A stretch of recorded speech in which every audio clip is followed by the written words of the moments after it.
মুড়ি, আলু ভাজা আর চা কিন্তু বাঙালিদের খুব কমন একটা জলখাবার। তারপরে চলেছে দুপুরের লাঞ্চে কাতলা মাছ দিয়ে ফুলকপি আলুর তরকারি, ফুলকপি, ডাঁটি দিয়ে আলু বেগুন দিয়ে সর্ষে দিয়ে পাতুরি করেছিলাম আজকে। খাওয়া-দাওয়ার পরে ভাবলাম একটু ঘুরে আসি, বিকালবেলা আজকে একটু সময় আছে।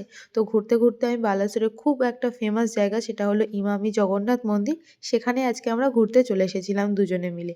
এটা আমরা যেখানে থাকি সেখান থেকে বেশি একটা দূরে নয়। তাই ভাবলাম কেননা আজকে ঘুরতে যাওয়া যাক।